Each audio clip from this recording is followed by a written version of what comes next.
doucement vers le pays de mon enfance. Bonjour, ravi de vous retrouver pour ce nouveau numéro de la Sphère Éco consacré au business du Made in France. Une tendance lourde accentuée par la crise sanitaire où 64% des familles françaises ont consommé localement. Et puis la crise ukrainienne également est venue accentuer notre façon de produire pour être moins dépendant des pays étrangers. 160 entreprises travaillent sur ce secteur en Nouvelle-Aquitaine, près de 10 000 salariés. Nous allons aller à leur rencontre.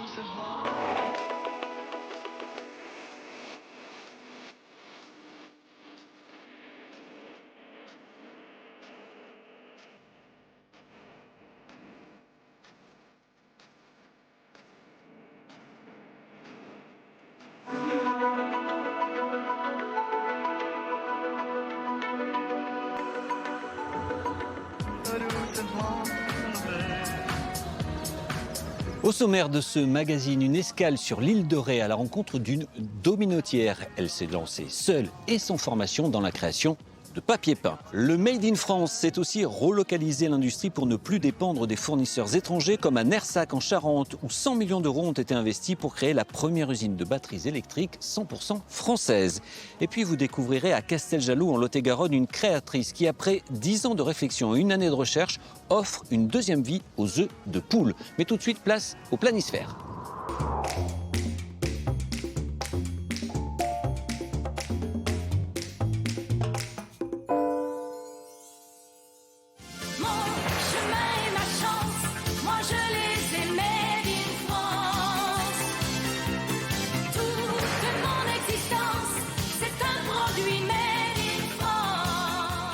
Et oui, 81% de la consommation des ménages est made in France.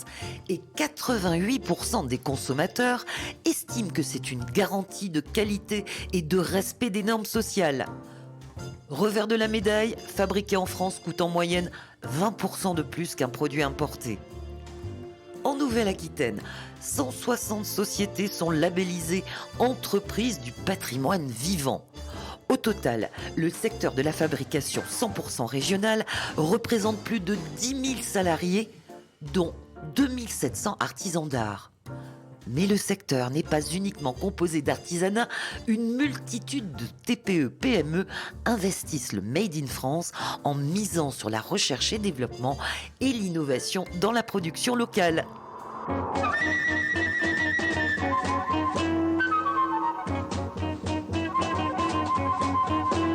Sur la route de la découverte du Made in France en Nouvelle-Aquitaine, on se retrouve à Cognac pour rencontrer le concepteur d'Orbis Terrae.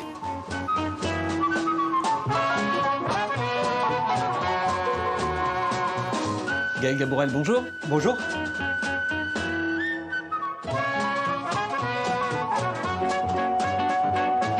Alors, il faut que vous nous expliquiez ce concept. Quel est-il ? Alors le concept, ce sont des globes personnalisés. Donc ce sont des globes faits avec une sphère en staff, donc un plâtre renforcé avec une fibre de jute, que l'on vient coller avec des feuilles, des fuseaux en papier sur lesquels j'édite mes propres cartes. Une fois ces papiers avec ces cartes collées sur le globe, je viens les peindre à l'aquarelle pour mettre les couleurs. Comment vous est venue cette idée ? Alors l'idée est... C'est pas votre métier d'origine ? Non, mon métier à l'origine, c'est plutôt ingénieur aéronautique. Mais au bout de 20 ans de métier, j'avais envie de changer. Et j'ai toujours eu l'idée, l'envie d'avoir un métier qui combine à la fois les qualités artistiques et mes compétences techniques. Vous êtes lancé il y a combien de temps ? Alors, je me suis lancé fin 2017. Mais je ne suis à temps plein que depuis l'année dernière. Avant, je combinais mon travail bureau d'études d'ingénieur avec la création de globes. L'année dernière, par contre, avec la surcroît de travail, j'ai décidé de me lancer à 100% dans les globes. L'investissement, il est de combien ? Parce qu'il faut un peu de matériel quand même, il faut des imprimantes, il faut des choses comme ça. On parle de quelques dizaines de milliers d'euros. L'investissement le plus lourd, de très loin, c'est tous les gestes, les compétences techniques à appréhender, à apprendre s'il n'y a pas d'école. Et ça demande énormément de temps, ça demande plusieurs années de travail. Qu'on ait une idée d'un ordre de prix, cette pièce-là ou cette pièce-là ? Alors, le petit globe 22 cm est à 850 €, donc avec les personnalisations. Le globe 36 cm, il est à 1750 €. Et même le dernier, celui-ci est à 4600 €. Pour qu'on se rende compte, c'est combien de temps de travail, par exemple, ce magnifique globe? Alors je demande un délai de 3 mois environ. Ah oui, c'est 3 mois de travail. Voilà, c'est 3 mois de travail. Ce n'est pas du travail à temps plein. Il y a une partie du travail qui consiste à discuter avec le client, à échanger de façon à savoir ce que l'on va le mettre, comment on va personnaliser son globe. Donc ça prend un peu de temps, un peu de réflexion sur un objet qui va durer des dizaines, voire des centaines d'années. Donc on prend le temps de décider comment on va réaliser le globe. Et ensuite, il y a tout le travail de réalisation proprement dit qui prend du temps, notamment la mise en relief à l'aquarelle. Car là, il y a presque 2 mètres carrés d'aquarelle à peindre dessus. L'objectif à terme, bon alors là maintenant c'est votre activité à 100%, c'est d'avoir des salariés. Pareil, vous me disiez il n'y a pas d'école, donc il va falloir les former ces salariés. C'est ça, il n'y a pas d'école, donc ce sera formation maison. L'objectif c'est d'avoir des employés d'ici 2 ans. C'est-à-dire d'avoir une entreprise qui croit en termes de chiffre d'affaires suffisamment pour pouvoir avoir une personne à temps plein qui m'aidera dans la mise en couleur et la personnalisation des globes. Là, vous en vivez de votre activité? J'en vis pas encore tout à fait. Je pense que d'ici 1 an, j'aurai un revenu suffisant pour me rémunérer complètement. Merci beaucoup pour la présentation de ce concept. On va quitter la Charente pour prendre la direction de la Charente-Maritime, l'île de Ré, à la rencontre de Lou. Elle est dominotière, tout un art au service de la création de papier peint.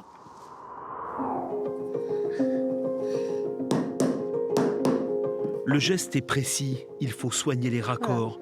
Lou est dominotière, elle prépare elle-même ses couleurs, grave ses motifs et les imprime sur toutes sortes de tissus. J'utilise du tissu naturel, que ce soit coton biologique ou du lin fabriqué en France. Je dois faire attention que l'encre ne passe pas sur les côtés. Pour moi, c'est une valeur de base, de départ de Incré, d'utiliser les matières premières écologiques et utiliser des matières aussi locales, donc fabriquées en France. Héritière d'une longue tradition de créateur de papier peint, elle a appris seule son métier. Il n'y a plus de formation de dominotier.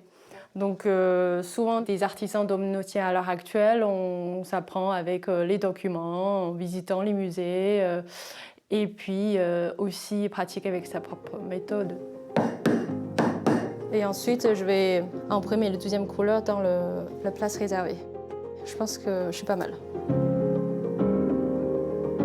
Et parce que 2 dimensions ne lui suffisaient pas, Lou est devenue abat-jouriste pour tendre ses tissus sur des armatures et leur offrir volume et lumière. C'est un abat-jour pagode chinoise. Le doublure est déjà cousu sur les branches que j'ai déjà cassées. Donc ici, là. Donc là, c'est la même façon comme si on fait une doublure d'une robe. Des robes pour lampes ou suspensions qui demandent entre 10 et 25 heures de travail minutieux. Chaque pièce est une œuvre d'artisan d'art, unique et précieuse. On va longuement en parler, mais avant cela, on va démystifier. Vous faites du linge basque et on est en Béarn. Il faut nous expliquer. Alors on fait du linge basque depuis des années et on le fait en Béarn depuis des années aussi. C'est tout un processus industriel et historique. Historique, plus de 100 ans, votre entreprise. Plus de 100 ans, exactement. Alors on a été fondé en 1874 et en 1919, on a industrialisé notre métier, ce qui est le fondement de notre engagement aujourd'hui, c'est-à-dire de laisser l'industrie en dehors des villes et la développer partout sur notre territoire. Voilà, on n'est pas dans le folklore, on est dans l'industrie. Il y a combien de salariés, quel chiffre d'affaires ici? Alors aujourd'hui, on est sur un effectif de 30 personnes pour 1,4 million de chiffre d'affaires à peu près.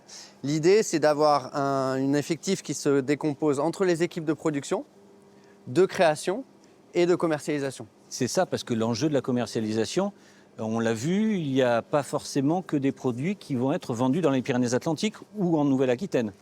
On a un portefeuille client, comme on dit, qui est très large puisqu'on s'adresse à une population internationale. On vend à plus d'1 tiers à l'export. Donc c'est très important avec les États-Unis et le Japon qui sont nos 2 principaux marchés en dehors de la France. Alors vous avez votre identification géographique protégée, vous avez la qualité de vos produits. Comment on fait la différence? Parce que produire en France, c'est beaucoup plus cher. Alors c'est plus cher, mais sur le long terme, on s'y retrouve. C'est-à-dire le consommateur s'y retrouve, l'industriel s'y retrouve et donc le territoire s'y retrouve. Il faut juste avoir une vision sur le long terme. Si on a une vision à court terme, économique, industrielle, en ressources humaines, à ce moment-là, on va chercher à délocaliser pour récupérer de l'argent tout de suite. Et là, on a des machines qui produisent. Tandis que là, on le voit derrière nous, hein, c'est du fait main. Ah, exactement. Alors, tout est fait de façon artisanale, mais industrielle aussi, dans le sens où on a quand même des gros équipements. Et c'est pour ça que c'est important de parler de Made in France avec de l'industrie vivante. C'est parce que si nous, on désindustrialise, plus personne viendra le réindustrialiser derrière. Benjamin Moutet, vous restez avec nous. On va poursuivre cette conversation pour parler du Made in France en Nouvelle-Aquitaine. Mais avant cela, on va prendre la direction de la Charente. La crise ukrainienne a renforcé ce sentiment. Il faut être indépendant, réindustrialiser notre pays, notamment en matière de déplacement et d'énergie. C'est le cas en Charente, à Nersac, où 100 millions d'euros ont été investis pour produire des batteries 100% françaises. C'est la première usine où seront produites des batteries Made in France pour voitures électriques. Dans ce projet largement soutenu par l'Union européenne, il est question d'être indépendant de la Chine qui domine le marché, mais aussi d'être cohérent avec une logique zéro carbone pour éviter d'importer des tonnes de batteries depuis l'Asie. Ramener la production le plus proche possible des points de consommation, faire venir des fournisseurs en Europe qui utiliseront de l'énergie décarbonée, ça va dans ce sens-là, quoi. Ça va dans le sens d'une production qui soit propre en termes de CO2. À Nersac, tout le circuit de fabrication sera rodé pour ensuite servir de modèle dans une gigafactory capable de produire des milliers de batteries par jour. Les industriels qui ont investi dans ce projet ont aussi voulu limiter la casse sociale avec la disparition des moteurs thermiques. La première usine de production à grande échelle sera implantée dans les Hauts-de-France, à Billy-Berclau-d'Ouvrin, près d'une usine Peugeot. En attendant qu'elle soit en fonction, le site de Nersac permet de former du personnel. Notre rôle, c'est également de former donc les opérateurs, mais pas uniquement, les maintenanciers, les personnes de la qualité. Et nous avons d'ores et déjà parmi nos équipes entre 20 et 30 personnes qui viennent de Billy-Berclau-d'Ouvrin, qui participent avec nous au démarrage, qui se forment et qui retourneront ensuite à Billy-Berclau-d'Ouvrin pour démarrer la ligne, la Gigafactory là-bas. L'usine des Hauts-de-France sera opérationnelle en 2023. Elle sera suivie 2 ans plus tard par une autre Gigafactory à Kaiserslautern, en Allemagne.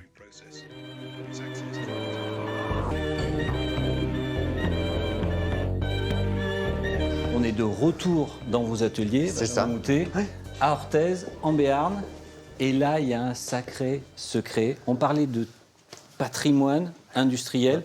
Ça, c'est du patrimoine. Ça, c'est du patrimoine, c'est ce qui nous guide aujourd'hui, 150 ans après le commencement de ce livre.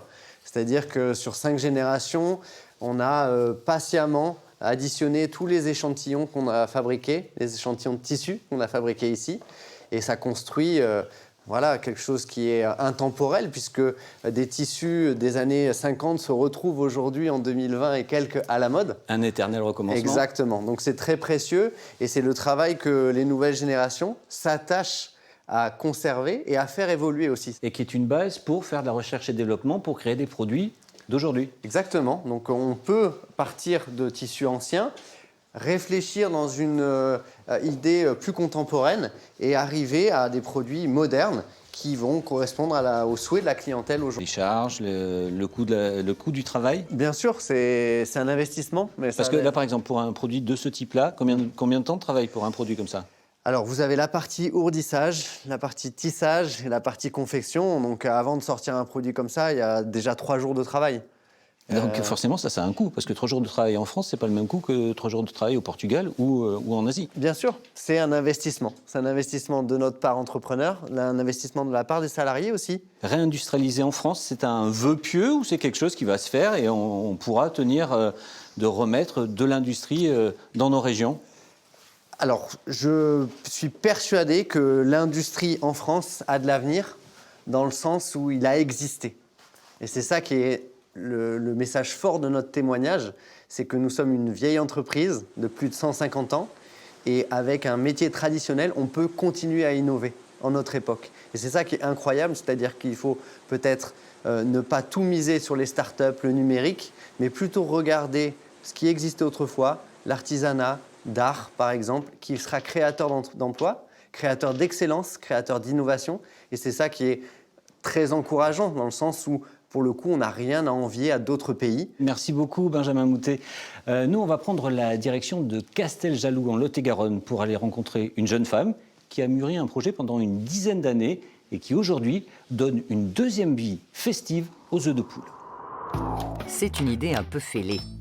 Transformer un œuf en écrin pour y glisser des surprises à l'intérieur. C'est l'Extra, un jeu de mots devenu la marque de Carole Cap.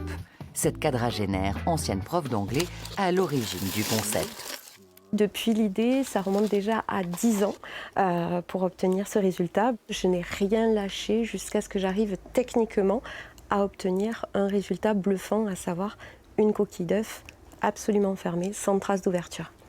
Une coquille parfaitement reconstituée pour un cadeau sur mesure. Vous pouvez décider d'y glisser un bijou à l'intérieur, un message, ou même des confettis de la couleur de votre choix. Du 100% fait main ici dans l'atelier Lot-et-Garonnais de Casteljaloux, avec la volonté de maintenir toute la production en circuit court. Tous les bijoux qui sont montés ici sont envoyés chez un doreur pour que quand on le porte, ça ne vieillit pas. Et le doreur est à côté en Dordogne, à Saint-Astier. Le circuit court, c'est aussi cette possibilité d'avoir une proximité de gens qu'on connaît, avec qui on travaille et avec qui on a une grande confiance, quoi. Et dans la même logique, ce sont les poulaillers alentours qui sont mis à contribution. Des œufs de poule qui proviennent d'un producteur d'œufs local qui est à une dizaine de kilomètres de chez nous. On travaille concrètement entre 5 et 10 000 œufs par an, en fonction forcément de nos commandes et aussi des besoins des pâtissiers. Parce que rien n'est gâché, les pâtisseries locales récupèrent les blancs et les jaunes pour leurs recettes. Une manipulation que réalise Carole elle-même dans leur laboratoire, avec un savoir-faire qu'elle ne nous montrera pas. On ne divulgue jamais la manière dont on travaille parce que c'est un procédé qu'on a mis plus d'1 an à mettre en œuvre, où on est les seuls aujourd'hui à proposer un produit de ce type. Donc tout le process de fabrication est tenu secret. Comptez une trentaine d'euros pour ces œufs surprises, une nouvelle façon de fêter Pâques.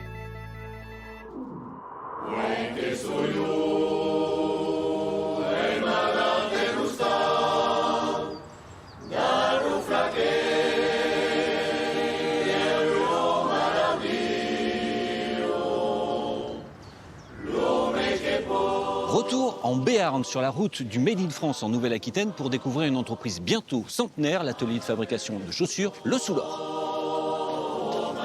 Bonjour Serge. Bonjour messieurs. Bienvenue. Adi Schatz.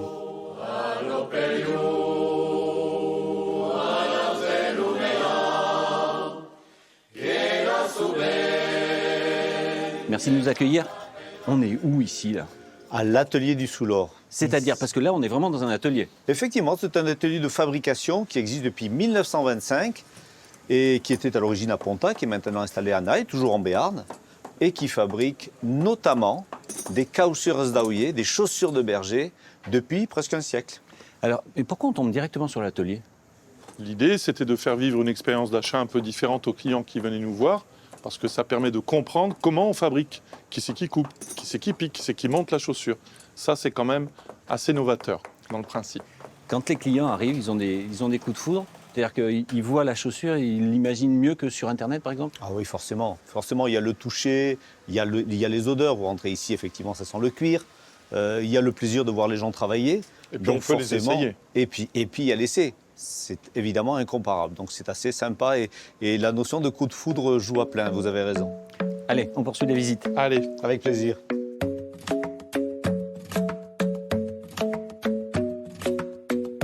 On suit le guide. Parce qu'il y a l'atelier et après, il y a la partie magasin. Absolument.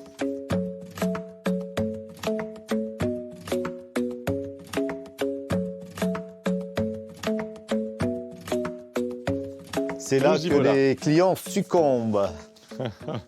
Alors, il faut que vous me racontiez l'histoire à l'origine, parce que ça fait peu de temps que vous êtes dans la chaussure l'un et l'autre. Vous faisiez quoi avant? Alors, Philippe? Moi, j'étais en Asie. Je suis un pur produit de l'agriculture béarnaise. Donc, je travaillais en Asie, dans un grand groupe européen. Et vous? Et moi, je travaillais dans un grand groupe de magasins de sport. Je ne le citerai pas, mais tout le monde a deviné. Donc, ça n'avait rien à voir. Rien à voir. D'où vous vient l'idée et combien vous investissez et comment vous faites? En fait, à l'origine, il y a un petit atelier qui s'arrête. Un atelier familial à Pontac, l'atelier Paradis Pommiès. Il s'arrête parce que pas d'enfants, pas de successeurs, pas de suite. Donc c'était un peu dommage, vu le savoir-faire. Il restait un ouvrier de pied, Robert, qui travaille d'ailleurs encore avec nous, qui a pris sa retraite, mais on utilise les anciens pour former les jeunes. Et la reprise s'est faite un petit peu naturellement, avec une mise de fonds assez limitée au début. Et puis après, on a vu la perspective, on a vu le marché, qui est un marché direct, de B2C, directement vers le consommateur. Et on s'est mis sur un plan d'investissement des 5 premières années qui a très bien fonctionné. Vous investissez combien l'un et l'autre au début de l'histoire? Au début, on parle de quelques dizaines de milliers d'euros. Puis la tranche de l'atelier dans lequel vous êtes, c'est à peu près 200 000 euros. Là, on prépare la phase 2, qui devait être dans 3 ans, mais que l'on anticipe parce que ça se passe plutôt bien. C'est plutôt bon signe. Alors, je ne comprends pas bien. Vous achetez un atelier qui ne s'appelle pas Le Soulor, et puis vous rachetez Le Soulor. Comment ça se passe? Alors l'atelier s'appelait à l'époque Chaussures Paradis Pommiès, puisque depuis 4 générations de père en fils, c'était la famille Paradis Pommiès qui était à la tête de cette entreprise. Cette entreprise a un très joli savoir-faire en cousu norvégien. Monté à la main, c'est très rare. Et là, on s'est dit, ce serait dommage que ça s'arrête. D'autant plus que nous deux étions clients de la maison, donc c'était important pour nous de Et vous créez le nom Le Soulor, c'est ça? Absolument. Dans la perspective d'être en face du Soulor. Le col du Soulor est effectivement juste en face de notre atelier. Et parce que ça fait sens ici, dans l'est du Béarn, que de faire référence à ce col assez moins connu que ses grands frères de l'Aubisque, mais assez sympathique. Connu des cyclistes, en tout cas. Connu des cyclistes, en tout cas. C'était il y a combien de temps? C'était il y a 5 ans et demi. 5 ans et demi, oui. 5 ans et demi. Et là, vous nous avez parlé de tranches d'investissement qui arrivent plus vite. Le développement du chiffre d'affaires, vous êtes passé de combien à combien? x15. C'est-à-dire on passe de 40 à 700 et x15 en investissement, puisqu'on est passé de 1 à 16 personnes aujourd'hui. Et donc toujours la même logique, on essaie d'équilibrer les comptes pour être capable d'investir avec notre argent, plus un petit peu de love money, des copains qui nous ont prêté les uns 10 000, les autres 20 000. Et ça fonctionne, donc on est suivi par les banques, ça c'est très bien. Et ça permet comme ça, en bon père de famille, en une structure assez agile, il faut être honnête, pas de structure lourde, pas de gros investissements dans de la communication, etc. On fait tout à la maison. Sans perdre de vue quand même, Philippe, qu'effectivement l'entreprise était là bien avant nous. On espère qu'elle sera là bien après nous aussi. Donc il y a une notion de transmission qui est très importante pour nous.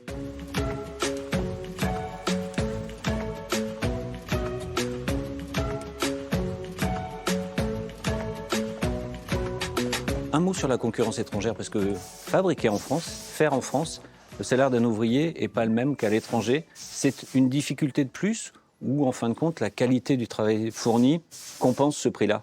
Qu'on est prêt à franchir le cap du plus cher parce que c'est français? Pas seulement parce que c'est français, parce que c'est bien fait. Nous confectionnons 13-14 paires par jour. Il y a 3 mois d'attente actuellement. Alors d'un point de vue écologique, je trouve ça plutôt intéressant, puisqu'on va taper dans la bête en termes de matières premières qu'à partir du moment où on va nous le demander. On sait que chaque produit sorti de cet atelier a un utilisateur final, ça a du sens. D'un point de vue économique aussi, ça flotte, puisqu'en fait le client va verser 50% à la commande et le solde à la livraison. Ça aussi, c'est un modèle économique qui fonctionne bien. Et il n'y a pas d'intermédiaire, ça vous l'avez bien compris, entre nous et l'utilisateur final. Ça aussi, le client peut apprécier le fameux rapport qualité-prix dont on parlait tout à l'heure. Mais ça ne vous angoisse pas? Parce que s'il y a un succès derrière... La demande est là. S'il y a quelqu'un qui arrive avec une grosse commande, on gère la croissance depuis le début, c'est-à-dire qu'on a des rapports... de famille. Oui, c'est ça. Donc on fait des collaborations. On a par exemple un distributeur important qui s'appelle le Vieux Campeur à Paris. Dès le début, il faut fixer un cadre. Il est évident qu'on ne va pas leur promettre la Lune. Ils ne vont pas nous demander la Lune parce qu'on va leur expliquer qu'on n'a pas l'échelle assez grande pour y monter, tout de suite en tout cas. Et donc à partir de là, on travaille dans la vérité et donc on demande aux gens de venir nous voir. Merci beaucoup, messieurs, de nous avoir présenté les détails de cette structure assez étonnante. Merci beaucoup. Avec plaisir.